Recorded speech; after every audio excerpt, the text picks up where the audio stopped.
The mashed potatoes were still steaming when my father called me a disgrace. Thanksgiving dinner, 23 people around the table, and Harold Bishop chose that moment to destroy me in front of everyone. "Tom here never amounted to much," he announced, carving the turkey with aggressive precision. 58 years old, and what's he got to show? A rental house, a dead-end past, and a son who's smarter than to follow his footsteps. The room went silent except for my nephew's fork scraping his plate. My brother Dean smirked into his wineglass. My own son Brad stared at his phone, saying nothing, not one word in my defense. Harold continued. "Dean built a business. Made the Bishop name mean something in this town. But Tom, he's been a disappointment since the day he was born." I set down my napkin, stood slowly, and walked toward the door. Nobody called after me. Nobody asked me to stay. I drove home in silence, my hands shaking on the steering wheel. When I pulled into my driveway, I sat there staring at the garage. Inside was something nobody knew about. Something I'd built alone for 12 years. Tomorrow, everything would start to change. I wasn't always the family ghost. Growing up, I'd been the quiet one while Dean commanded every room. Dad loved that about him. The swagger, the loud confidence. I worked construction after high school while Dean went to college on Dad's dime. When I married Ruth, Dad said I was settling for simple. When she died 12 years ago from cancer, he didn't come to the funeral, said he had a golf tournament.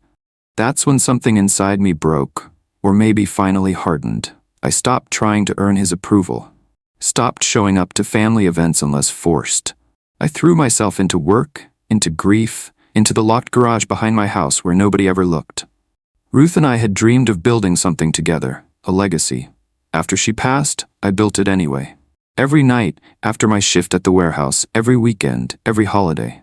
I didn't tell Brad because he was just 16 then, angry at the world, angry at me for not saving his mother. So, I worked in silence. Inside the garage sat 12 years of obsession. Industrial drafting tables covered in sketches. A full metalworking shop I'd assembled piece by piece from auction sales. Prototypes of lifting equipment, pulleys, hydraulic systems. I designed a specialized rig for rural barn repair, something farmers and small contractors actually needed, but nobody was making affordably. My ledger books showed every dollar spent, every patent filed under an LLC called Ruth's Legacy Manufacturing. Nobody knew. Not Brad, not Dean, not the old man. I'd sold my first unit 8 months ago to a farmer 3 counties over. Word spread quietly. Last month I'd moved 17 units. My phone rang. It was Clayton Voss, the man who'd fired me from the manufacturing plant 15 years ago for lacking initiative. Now he wanted to invest in my company. He'd seen my equipment at a trade show, loved the engineering. I smiled at the irony. We met at a diner outside town. He offered me $200,000 for 30% ownership. I looked him in the eye and said, "I don't need your money, and I definitely don't need you." Then I paid for his coffee and left. Dean's business, Bishop Industrial Supplies, had been the family pride for 20 years. He'd started with Dad's money, grown it through aggressive salesmanship and contracts with local factories. At every family gathering, Dad would toast Dean's success. "This is what a real man builds," he'd say, never looking at me. But I knew something they didn't. Dean was bleeding money. His supplier contracts were locked into old pricing, his overhead was crushing him, and 3 of his biggest clients were quietly shopping around.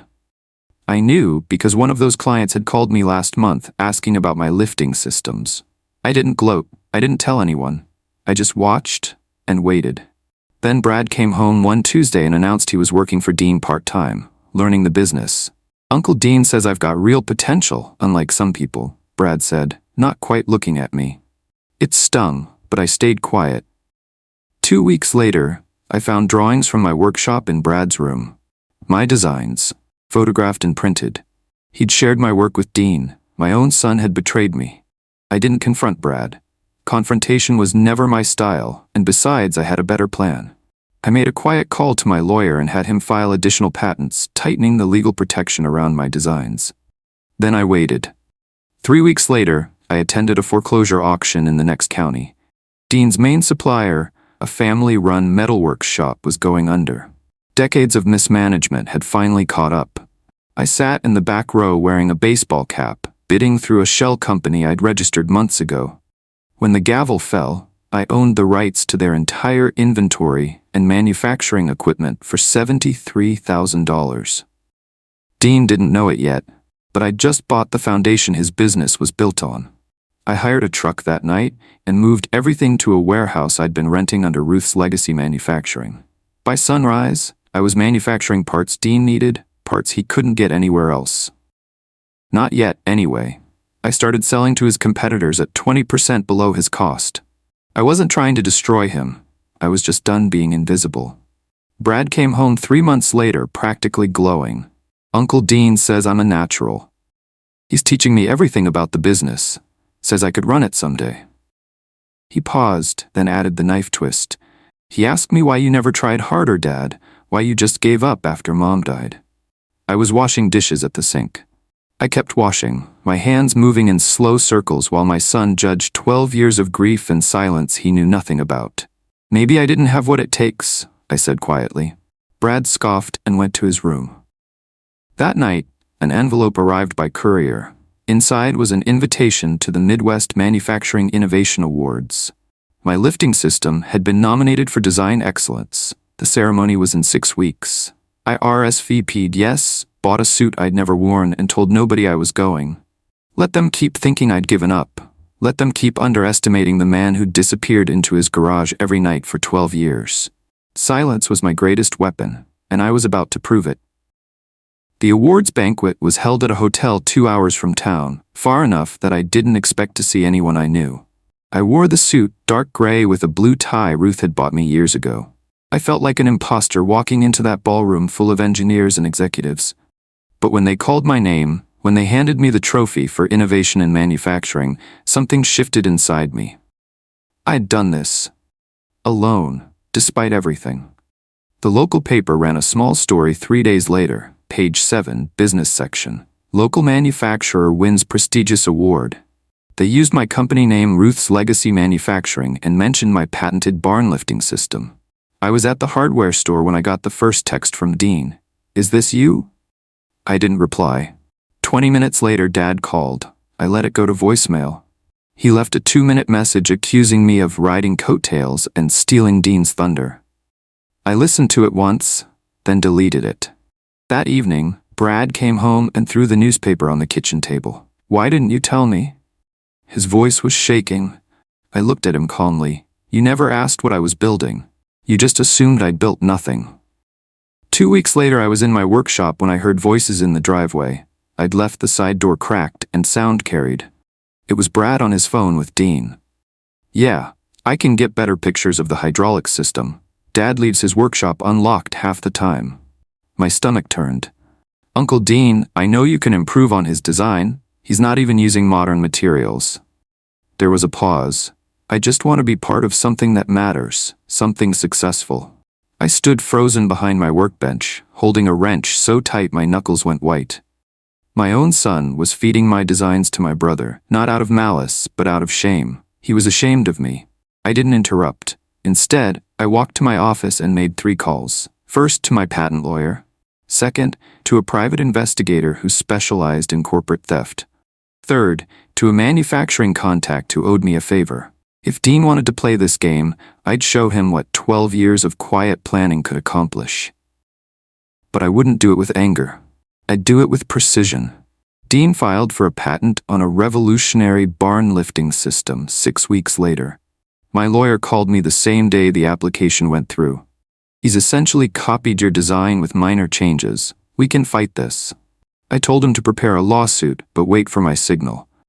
I wanted Dean to feel confident first, to commit resources to tell everyone he'd innovated something revolutionary. Let him climb higher before the fall. Meanwhile, my business was growing faster than I'd ever projected. Contractors across 3 states were calling. I hired 2 employees, both former workers Dean had fired for insubordination.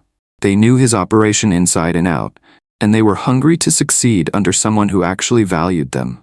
Orders were coming in so fast I had to expand to a second shift. I was making more in a month than I'd made all last year, and nobody in my family knew. Not yet. But patience was getting harder. especially when Brad came home one evening talking about how Uncle Dean was going to revolutionize the industry with his new lifting design. I smiled and asked him how work was going.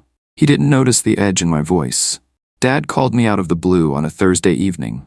"Dinner, Saturday, just you and me. We need to talk." His voice had that commanding tone that used to make me shrink as a kid. Not anymore. I agreed and met him at Morrison's Steakhouse downtown. He ordered the most expensive item on the menu, talked about Dean's business, asked invasive questions about my finances.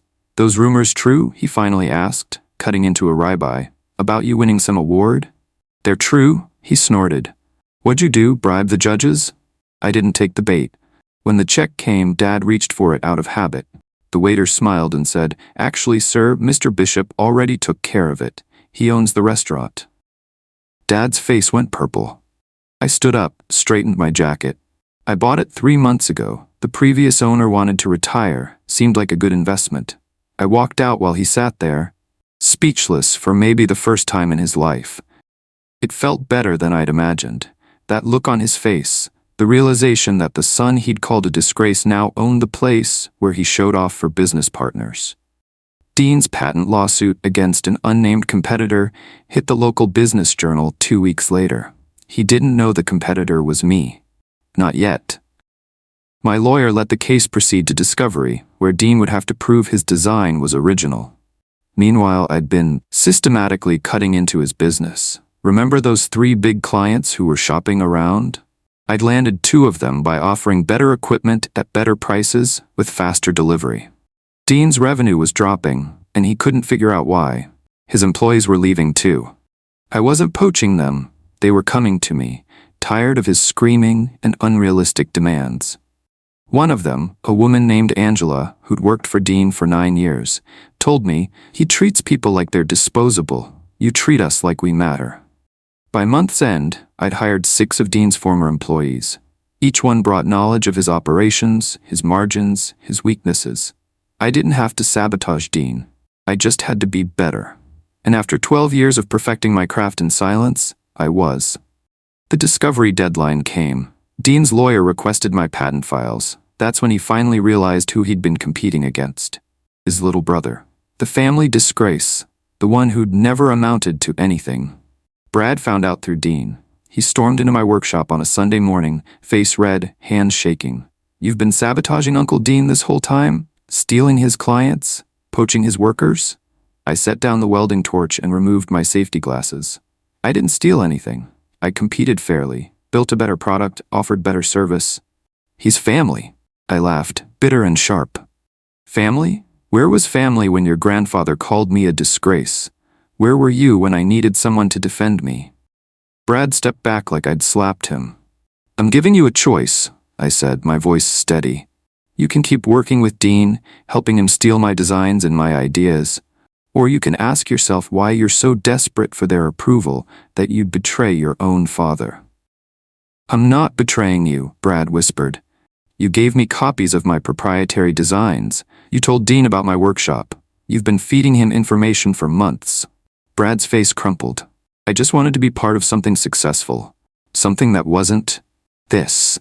He gestured around the workshop. "My life's work." "Then go," I said. "Go be part of Dean's sinking ship. But don't come back here asking for anything." He left without another word. Dean's business started collapsing faster after that. A state safety inspector showed up unannounced at his warehouse, found multiple violations, and shut down operations for 2 weeks.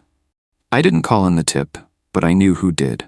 Angela had worked in his facility for years, seen the shortcuts, the ignored maintenance, the safety equipment that was never replaced. She'd reported it because it was right, not because I asked. But Dean blamed me anyway. He showed up at my house one evening, pounding on the door. "You're destroying me. You and your pathetic little revenge scheme." I opened the door calmly. "I'm not destroying anything, Dean. I'm just not losing anymore. Dad was right about you. You're nothing but a jealous, bitter—" "Careful," I interrupted. "You're on my property, and I'm recording this." I held up my phone. He sputtered, turned red, and finally left. But not before shouting, "You'll regret this." 3 days later, my lawyer called. Tom, there's something you need to know about your mother's estate. Mom died 6 years ago. Dad inherited everything. Not everything, he said. Your mother had a separate trust established before she passed. She left property to you specifically, land that your father never controlled. What land? The land Dean's factory is built on. Turns out Mom had purchased that land 30 years ago as an investment, kept it in her maiden name, and willed it exclusively to me. Dad never knew because he never paid attention to her finances. He'd assumed the land was his, let Dean build on it, never checked the actual deed. Now I owned it. And Dean's lease, the informal agreement he'd had with Dad's property, was worthless. I sent an official eviction notice through my lawyer. 30 days to vacate or negotiate a purchase at current market value, which was 3 times what the land was worth when Mom bought it. Dean called that night. Not angry this time. Crying. Tom, please. This will ruin me. You called me a failure in front of my son, I said quietly. You stole my designs. You helped Dad humiliate me for 30 years. I'm sorry, okay? Just please don't do this. Make an offer, I said, a fair one. He hung up. 2 days later, he called Dad. I know because Harold showed up at my workshop, angrier than I'd ever seen him. You ungrateful piece of... Get out, I said. This is my property. I'm your father. Then act like it. We stared at each other. Finally, he left, but not before saying, I'm cutting you out of my will. I never wanted your money, Dad. I just wanted your respect. Brad showed up at my workshop 3 weeks later. He looked thinner, exhausted. Can I come in? I gestured to a stool. He sat, looking around at the equipment, the orders stacked on my desk, the employees working the floor. I didn't know, he said finally. Didn't know it was like this, that you'd built something so real. I tried to tell you, you didn't want to listen. Uncle Dean's company is falling apart. He's selling equipment just to make payroll. He looked up at me. I'm sorry, Dad, for everything, for the designs, for not defending you, for being ashamed of you when I should have been ashamed of myself. I didn't respond immediately. Let the silence sit. I don't know if I can forgive you yet, I said honestly, but I'm willing to let you try. Can I work here? Learn from you? You'll start at the bottom?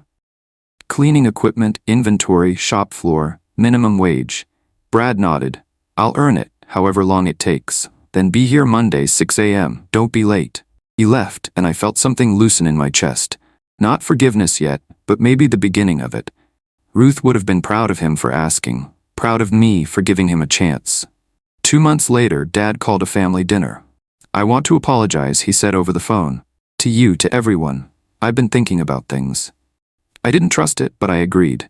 The dinner was at his house, the whole family there. Dean avoided my eyes. Brad sat next to me, quiet. When everyone was seated, Dad stood up. I want to say something, he began. Then I noticed the local newspaper reporter in the corner with a camera. This wasn't an apology, it was a setup. He was going to humiliate me again, on record, to reclaim his narrative. I stood up before he could continue. Actually, I've got something to say first. I gestured to the door.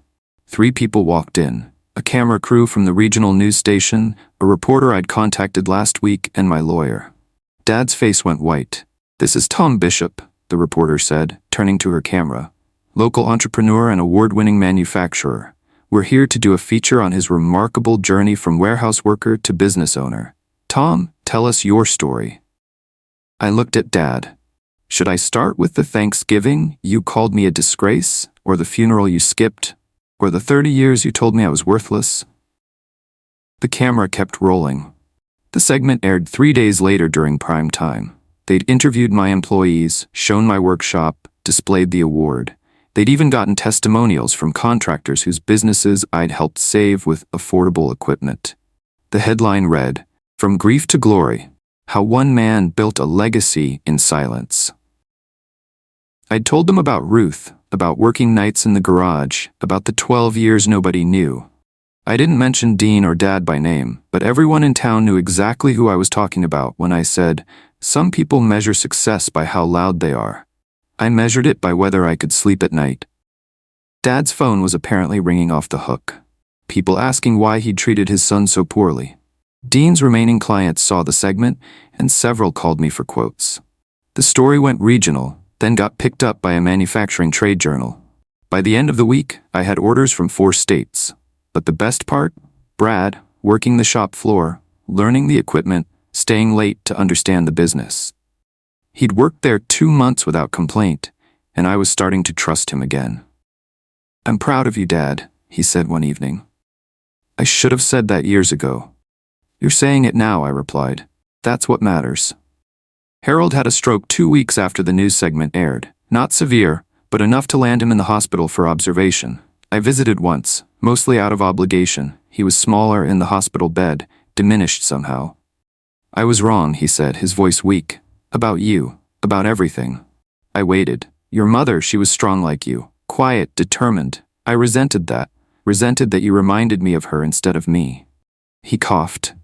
"Dean was loud like me. Easy to understand. You were a mystery, and I didn't have patience for mysteries. So you called me a disgrace to make yourself feel better?" "I called you a disgrace because I was afraid you'd surpass me, and you did." I stood up. "I didn't build this for you, Dad. I built it despite you." I left before he could respond. I didn't feel triumphant, just tired. 30 years of wanting his approval, and now that I had it, it meant nothing. Ruth would have told me that was growth. I'd finally stopped measuring my worth by Harold Bishop's yardstick, and it felt like freedom. Dean's business officially filed for bankruptcy 3 months later. The debts were too high, the contracts gone. I made an offer through my lawyer to buy his company's assets, hire back the good workers, and absorb some of his client base. Not out of kindness, out of practicality. His equipment was quality, and his workers deserved better than unemployment. Dean called me himself to accept. "I don't deserve this." "No," I agreed. "But your employees do. I didn't hire Dean, I didn't owe him that." He found work eventually at a supplier 2 towns over, a middle management position that paid a fraction of what he'd made. I heard through family that he was humbler now, quieter. Maybe failure taught him something success never could. Brad, meanwhile, was thriving. 6 months of shop work had taught him the business from the ground up. He understood manufacturing now, understood the people who made it work. I promoted him to floor supervisor, not because he was my son, but because he'd earned it. "I want to learn everything," he told me. "Not to run the company, to understand what you built and why it matters." "Then you're already ahead of where I was at your age," I said. A year after that Thanksgiving dinner, I received a letter from the state university.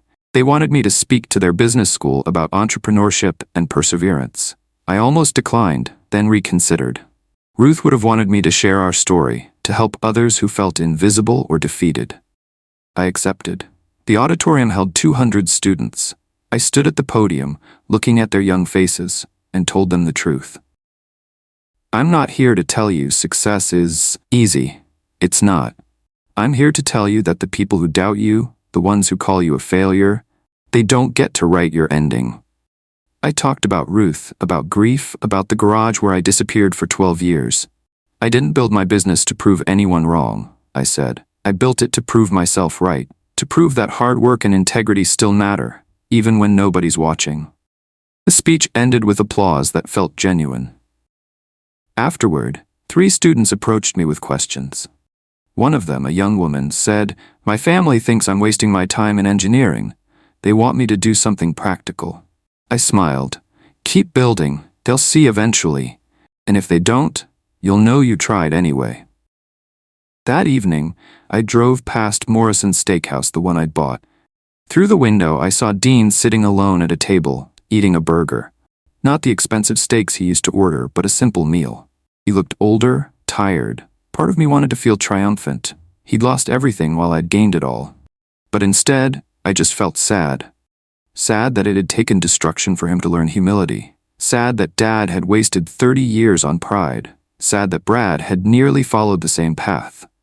I didn't go inside. There was nothing left to say to Dean. But I didn't hate him anymore either. Hate required energy I didn't want to spend.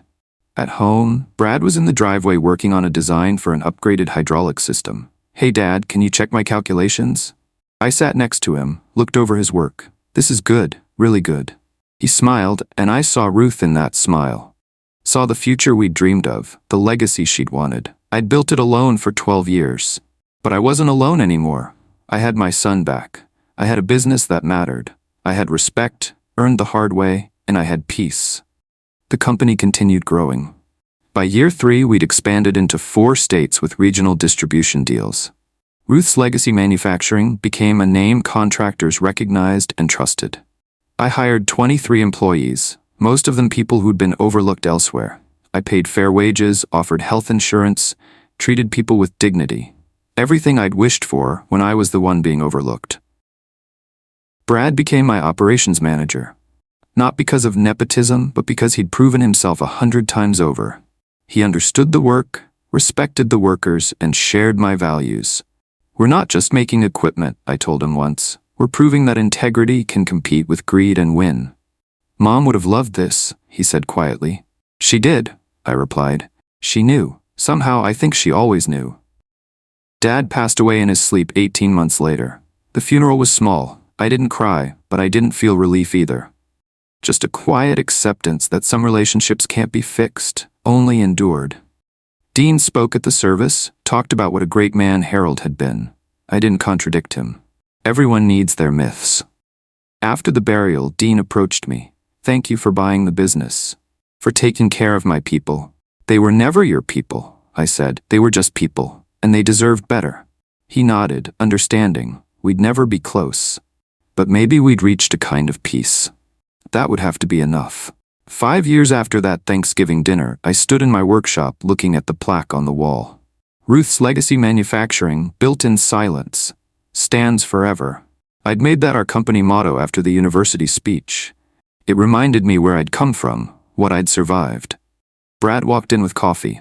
"Morning, old man." "Respect your elders," I said, grinning. "Big day today." We were breaking ground on a second facility, this one with space for research and development. Orders were coming in faster than we could fill them. We'd been approached by 2 national distributors. The business I'd started in grief had become something beyond my dreams. "Do you ever regret it?" Brad asked. "The years you worked alone, not telling anyone?" I considered the question. No, because if I'd told people, they would have tried to shape it, influence it, make it theirs instead of mine. The silence protected it.